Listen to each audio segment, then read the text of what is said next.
Oi pessoal, bem-vindos a mais uma aula de biologia. Na verdade, essa daqui é a nossa primeira aula do curso de genética, né? E a gente vai começar a estudar isso aqui pela primeira lei de Mendel. A gente vai aprender a fazer o quadro de Pinet, mais conhecido como chiqueirinho.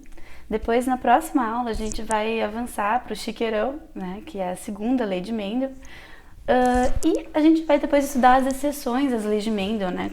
Novos estudos do campo da genética que foram adicionados aos conhecimentos gerados por Mendel há um tempão atrás, né? E, bom, vamos começar dando uma analisada nessa frase aqui, que é uma síntese ali da primeira lei de Mendel. Diz o seguinte: cada caráter é determinado por um par de fatores que se separam na formação dos gametas, que são puros. Gente, por caráter, Mendel quis dizer que ele estava analisando as características herdáveis. Por exemplo, se a gente for pensar em pessoas, a gente poderia dizer, por exemplo, a característica cor de pele, a característica cor dos olhos, né? A tua altura. Cada característica do teu corpo, segundo Mendel, vai ser determinada por um par de fatores, e esses fatores vão se separar na formação dos gametas. Lembra que é gameta? Espermatozoides e óvulos, né? E esses gametas, segundo Mendel, são puros. Essa primeira lei, pessoal, se vocês lembrarem lá das nossas aulas de meiose, ela tem tudo a ver com a meiose, que é um processo, né, em humanos de formação de gametas. Mas olha só, antes da gente ver qual é a relação entre a primeira lei de Mendel e a meiose, eu queria mostrar para vocês o que Mendel fez para chegar a essa conclusão, que na verdade é a base da genética com a qual a gente trabalha até hoje em qualquer laboratório de genética, né? Então, olha só, como é que faz para entender isso daqui, como é que Mendel lançou essa lei. Seguinte, o Mendel era monge, ele morava lá no monastério dele e ele tinha um cultivo de ervilhas. Ervilhas, pessoal, é uma espécie de planta que ela tem uma característica especial, ela pode se autofecundar. Isso significa que ela pode cruzar com ela mesma. Quando tu cruza várias vezes uma planta com ela mesma, né, tu vai selecionando características, até que chega um momento em que todos os filhotinhos desses cruzamentos, né, gerados da autofecundação, têm sempre as mesmas características, eles são sempre, né, muito parecidos uns aos outros. O Mendel, ele tinha os cultivos de ervilha que ele chamava de cultivos puros, né? Que hoje a gente chama de geração P ou de geração parental, e Mendel chamava assim também, porque ele pegou essas plantinhas puras, né, que, por exemplo, ele tinha uma plantinha lá que só dava ervilhas verdes, né, porque ela era pura, porque ela foi fruto, né, de vários procedimentos de autofecundação. E depois ele tinha também lá uma outra plantinha de ervilha que só dava sementes amarelas. Então ele tinha duas variedades, tá? Uma variedade de ervilhas com a característica verde e uma variedade de ervilhas com a característica amarela. Bom, Mendel, ele queria entender como é que se dava os padrões de herança. Ele queria entender, por exemplo, tá? Estou aqui sendo hipotética. Digamos que essa plantinha aqui fosse a plantinha mamãe, tá? Faz de conta aí que ela seria a plantinha fêmea, que a gente estaria trabalhando com o gineceu dessa planta. E faz de conta, portanto, que essa aqui vai ser a plantinha papai.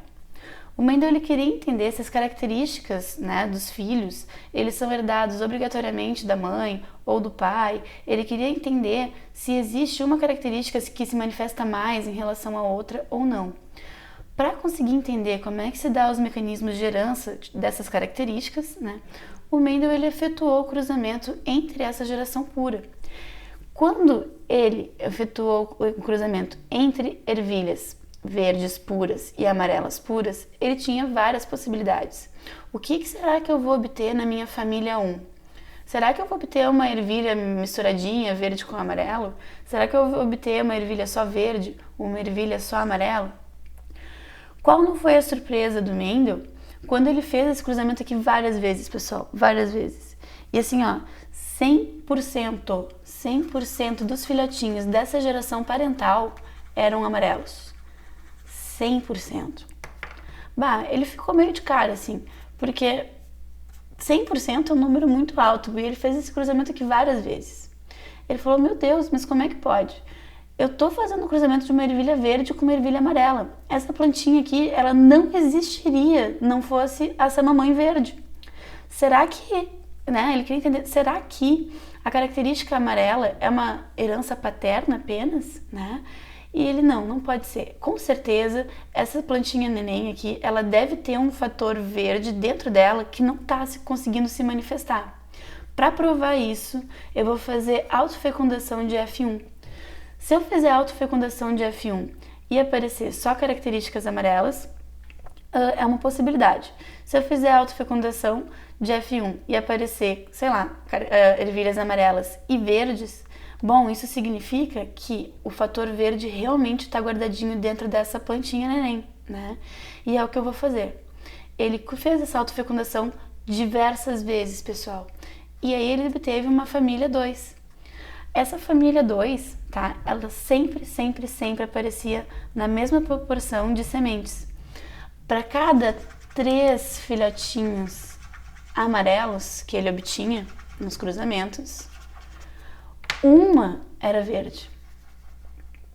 Então, olha só, ele ficou tri feliz quando ele achou essa verde aqui, porque daí ele finalmente conseguiu provar que sim, apesar de 100% dessas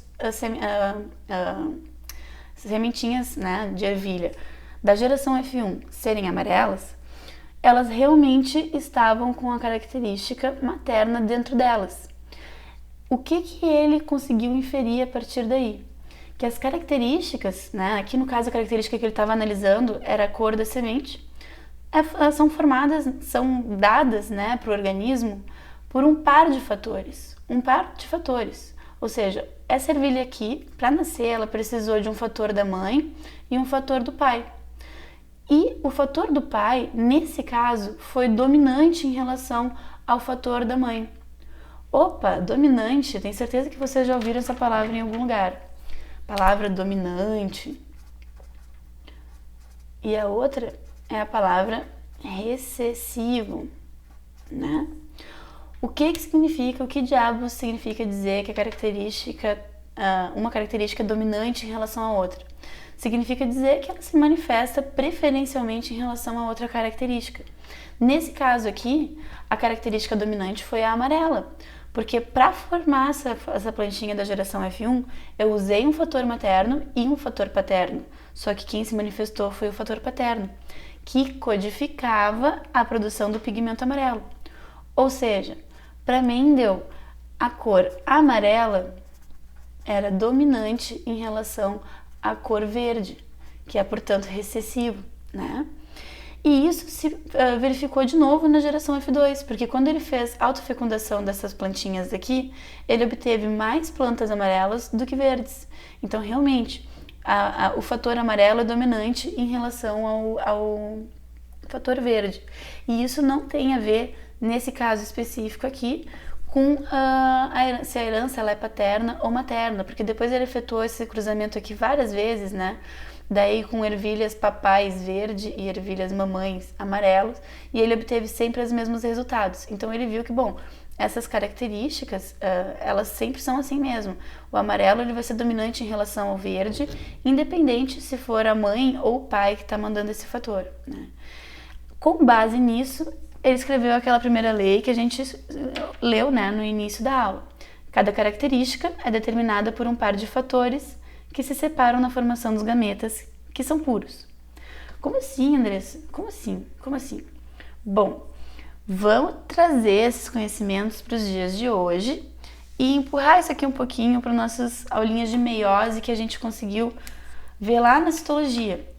Gente, na meiose, a gente aprendeu que cada pessoa é diploide, e isso significa que a gente tem, para cada gene, 2 cromossomos. Por exemplo, tu é diploide, tu é 2N.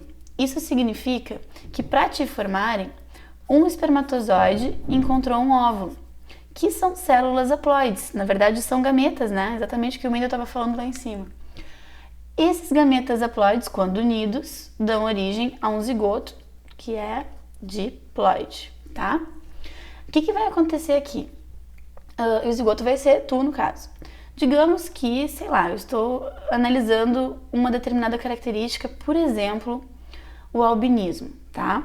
O albinismo, pessoal, ela é uma característica recessiva. O albinismo é quando a pessoa ela não consegue depositar melanina, né, na pele, na retina, no cabelo, enfim. Um albino, ele tem que ser homozigoto recessivo, ou seja, isso significa que ele precisa herdar um alelo recessivo do pai e um alelo recessivo da mãe para conseguir dar origem, né, à característica albina. Mas o que diabos é esse alelo, Andressa? Assim, ó. O que significa dizer que essa célula é haploide? Significa dizer que ela tem só um conjunto cromossômico e essa aqui também só tem um conjunto cromossômico. E o zigoto tem 2 conjuntos cromossômicos, 2 conjuntos de DNA. Olha só, digamos que eu esteja analisando lá a molécula de DNA que tem um pedacinho, né, que tem um genezinho, uma receita responsável pela produção da pigmentação no teu corpo. O teu pai te mandou um alelo dominante em relação a isso, que a gente chama de azão. A tua mãe, ela te mandou, por exemplo, um alelo recessivo. Dentro de ti, que é fruto do desenvolvimento do zigoto, tu vai ter as duas moléculas de DNA, os 2 cromossomos, né? O cromossomo do pai, que tem o alelo dominante, e o cromossomo da mãe, que tem o alelo recessivo. Lembra que eu te falei que a característica, o alelo recessivo é responsável pela não pigmentação, ou seja, é responsável pelo albinismo. E se a característica recessiva é responsável pelo albinismo, isso significa que a característica dominante é responsável pela pigmentação. Ora, gente, se teu pai te mandou um alelo dominante e tua mãe te mandou um alelo recessivo, isso significa que tu tem os 2 dentro de ti. Como tu tem o alelo dominante, tu vai ser uma pessoa pigmentada, mas tu vai ser portadora do alelo responsável pela despigmentação, pelo alelo responsável pelo albinismo. Pessoal, por que eu tô falando isso aqui pra vocês? Porque assim, ó, isso aqui tem tudo a ver com a primeira lei de Mendel. Lá na meiose a gente estudou o seguinte, que tem, claro, eu tô super resumindo aqui a meiose, tá? Mas, basicamente, a meiose ela é dividida em 2 etapas, a meiose 1 e a meiose 2. A meiose 1 ela é reducional, porque ela separa pares de cromossomos homólogos, que é justamente isso aqui que a gente está estudando. Um cromossomo homólogo é um cromossomo que tem o mesmo gene, né? Mas pode apresentar alelos diferentes. Alelos são as variações do gene, né? Então, por exemplo, tu sabe, né, que os seres humanos têm 46 cromossomos, mas aqui eu vou representar só esse par de cromossomos homólogos aqui, certo? Uma célula que inicia a meiose tem, digamos que essa pessoa aqui vai dar origem a gametas, tá? É um menino e ele vai dar origem a espermatozoides. Então ele é um heterozigoto, isso significa que ele é azão-azinho. Quando ele for fazer meiose, uma das características da meiose 1 é separar cromossomos homólogos. Ou seja, eu vou mandar para células filhas um cromossomo para cá e um cromossomo para cá.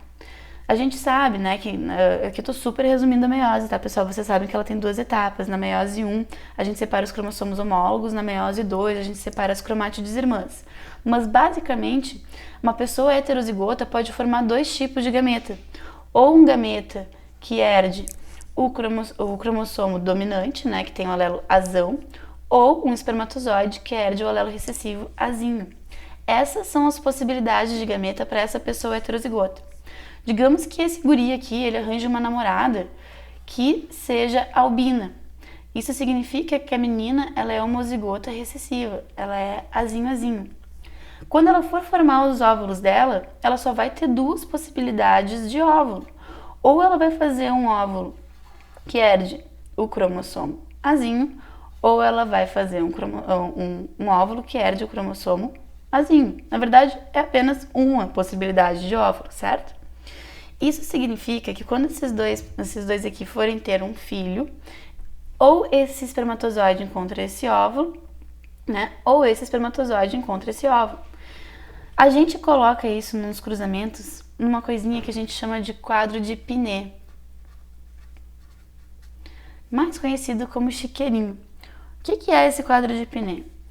É aquele jogo da velha que tu faz. Pá, pá, pá.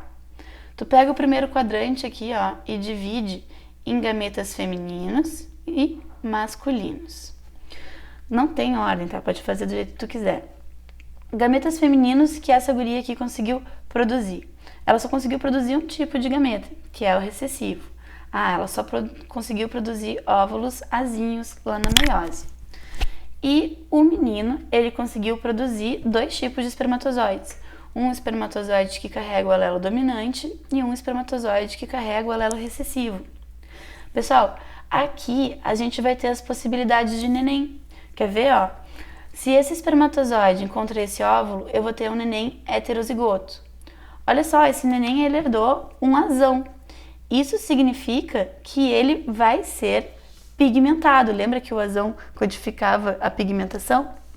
Então, olha só. Esse cara aqui, ele vai ser pigmentado. Agora, se esse espermatozoide encontrar esse óvulo daqui, eu vou ter outro neném que também vai ser pigmentado, porque ele herda o alelo dominante. Agora, se ao invés desse espermatozoide aqui entrar em campo, entrar esse daqui, a gente vai ter aqui um neném homozigoto recessivo e aqui também. Significa que eu vou ter 2 nenéns albinos, certo?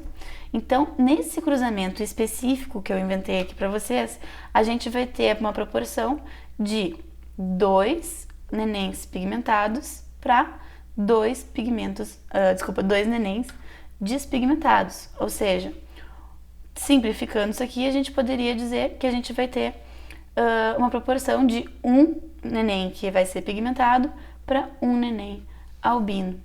Certo, pessoal? Gente, olha só. Vamos voltar lá para a lei de Mendel e vamos tentar aplicar esses conhecimentos da meiose para entender o que aconteceu com a ervilha dele e por que ele estava tão certo na lei dele lá. Lembra que a gente conversou que essa aqui era a geração pura? Dizer que ela é pura, na verdade, significa dizer que ela é homozigota, porque uma planta que é homozigota, ela sempre vai dar origem a filhotes, né, com a mesma característica, se acontecer autofecundação. Por exemplo, a gente viu que a característica verde ela é recessiva. Isso significa, muito provavelmente, que ela era azinho e que a característica amarela é dominante, ou seja, ela era azão. Se nós formos aumentar isso daqui, pessoal, e entender que essas duas plantas, na verdade, têm células produtoras de gametas, né? E que para produzir os gametas a gente vai ter que fazer meiose. Na verdade, em plantas a gente forma só um adendo aqui, tá, pessoal? Em plantas a meiose é sempre para formar esporo, mas o esporo vai acabar dando origem ao gameta de qualquer forma, então dá na mesma, tá? Mas olha só. Essa planta aqui, a menininha, ela é azinho. Isso significa que na célula que vai dar origem aos gametas da planta verde, a gente tem 2 moléculas de DNA que tem o alelo recessivo. Quando ela for fazer meiose para dar origem aos óvulos dela, as zoosferas, né, porque é uma planta, só vai ter 2 tipos possíveis, né, de gametas. Na verdade, de novo, um só, né, porque ele só tem um tipo de alelo recessivo. E se eu pegar o namorado dela, né, o plantinho amarelo ali, eu vou ver que ele é homozigoto dominante. Isso significa que ele tem 2 cromossomos com o mesmo alelo dominante. Essa célula também vai passar por meiose para dar origem aos gametas, que vai separar. A meiose sempre separa cromossomos homólogos, né? Então, o grão de pólen gerado por essa planta menino aqui vai ser também apenas de um tipo, né, dominante. Como é que a gente vai fazer isso daqui? Bom, essas 2 plantas elas cruzaram. Isso significa que eu tenho outro chiqueirinho pela frente. Divide de novo o primeiro quadrante ali em gametas femininos e gametas masculinos. A menina podia fazer apenas óvulos azinho e o menino podia fazer apenas grãos de pólen azão.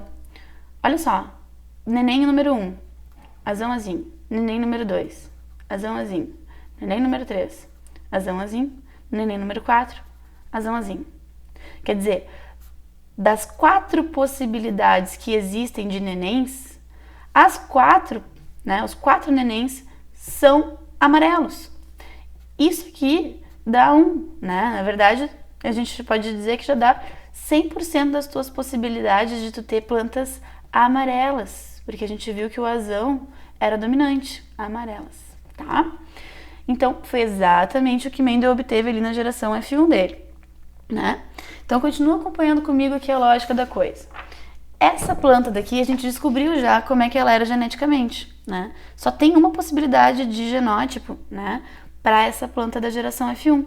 Olha, ela só tem uma possibilidade. Ela recebe o azinho da mãe e o azão do pai, que foi o que a gente verificou aqui nesse chiqueirinho. Agora, se tu continuar analisando comigo, rolou autofecundação da geração F1. O que é autofecundação da geração F1, Andressa? É o seguinte: se tu fez autofecundação, significa que tu cruzou tu com tu mesmo. Então, tu cruzou azão-azinho com azão-azinho. Tenta lembrar da meiose. Isso significa que tu tem duas células mães de gametas que vão passar por meiose. Essa célula daqui tem um cromossomo com azão, um cromossomo com azinho. O mesmo vale para outra. E elas vão cruzar. Só que antes de cruzar, eu preciso formar os gametas. Lá na meiose, a gente aprendeu que a gente separa, né, os cromossomos homólogos, de forma que essa plantinha aqui vai conseguir formar um gameta que tenha apenas o azão ou um gameta que tenha apenas o azinho. Faz de conta que essa aqui é a menina, tá? E essa daqui, a mesma coisa. Ou um grão de pólen azão ou um grão de pólen azinho. Quero saber que tipo de filhote pode vir daqui? Faz o piné, faz o chiqueirinho. Jogo da velha, primeiro quadrante, gametas femininos, gametas masculinos.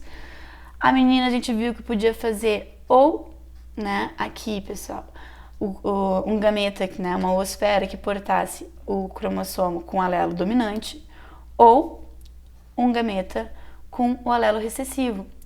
Para o menino, né, a gente teve exatamente as mesmas possibilidades, porque os dois são heterozigotos. Então, o menino ele vai ter azão, azinho também. Vamos ver as possibilidades de neném? Olha comigo. Neném, azão, azão.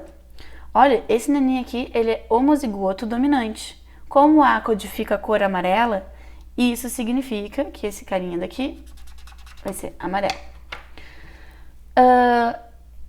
Grão de pólen fecunda essa oosfera, tu vai ter um neném, azão, azinho. De novo, tu tem o azão ali.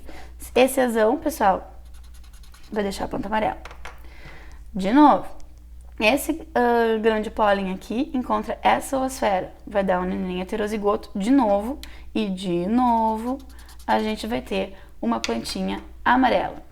Por fim, mas não menos importante, na verdade essencial, a gente vai ter esse grão de pólen encontrando essa oosfera e a gente vai ter um neném homozigoto recessivo, azinho mais azinho, consegue se manifestar, dá origem à cor verde, que foi exatamente o que Mendel conseguiu obter aqui. Ó comigo, eu vou ter 1, 2, 3 amarelos para um verde.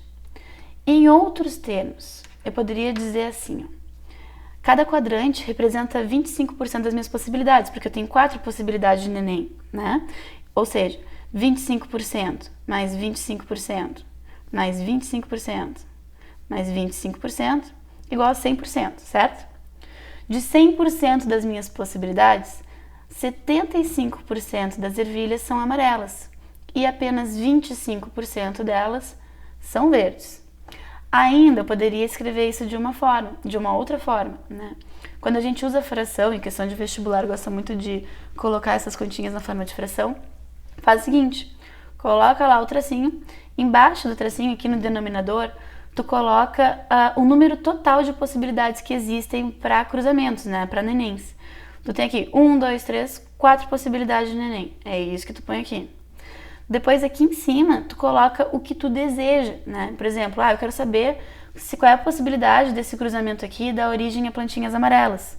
Bom, tu efetua o cruzamento e aí tu vê que das 4 possibilidades, 1, 2, 3, são amarelas. Então, a possibilidade de eu conseguir dar origem a nenéns amarelos é de 3/4. E o mesmo vale para a questão da plantinha verde. Tu vai de novo. Das 4 possibilidades, uma é verde, tá? Então, é 3/4 amarelas para 1/4 de plantas verdes, que foi exatamente o que Mendel achou aqui. Lembra lá que a gente estava olhando? Se eu quiser colocar os genótipos aqui, eu poderia escrever azão, azão, azão, azinho, azão, azinho, e essa aqui era azinho, azinho. Por isso que o Mendel era tão genial. Gente, na época que ele conseguiu escrever essa primeira lei dele, ele não sabia o que era DNA, nem sabia que existia o tal do DNA, né? E ainda assim ele conseguiu descobrir os mecanismos de herança, né? Que se aplicam a qualquer ser vivo, né? Olha só, vamos passar a tecla SAP nessa primeira lei dele aqui. Cada caráter, o caráter que a gente estudou aqui foi a característica da cor, é determinada por um par de fatores. Opa! Aqui eu já posso substituir essa palavra por um par de alelos, porque hoje em dia a gente sabe o que é um alelo. Alelo, pessoal, é justamente a variação do gene. Por exemplo, se a gente estivesse utilizando essa célula daqui para analisar se ela é amarela ou verde, eu teria certeza que ela é amarela, porque a característica dela está sendo determinada realmente por um par de fatores, ou seja, por um par de alelos. Ah, ok, alelo dominante, alelo recessivo. Quem determinou aqui no caso ganhou o dominante. Cada característica é determinada por um par de alelos que se separam na formação dos gametas. Opa! Separou alguma coisa na formação dos gametas, gente? Separou, né? Separou aqui, ó. A gente separa o cromossomo homólogo. E com os cromossomos homólogos vão embora juntos os alelos, né? Então vamos lá. Cada caráter é determinado por um par de alelos que se separam na formação dos gametas. Opa, meiose. A gente aprendeu isso. Tá lá nos vídeos da citologia. E se tu quiser, né, dar uma analisadinha lá nos vídeos de meiose, te lembra lá qual é a fase que a gente separa os cromossomos homólogos. É lá na anáfase 1. Tá? Que são puros. Por que eu posso dizer que o gameta é puro? Porque ele só tem uma variação. Tipo, esse gameta ele só tem essa possibilidade. Esse gameta aqui ele só tem essa possibilidade.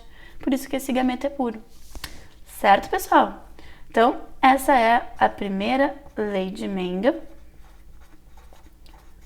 que a gente acabou de estudar, certo? Até o próximo vídeo e um beijão!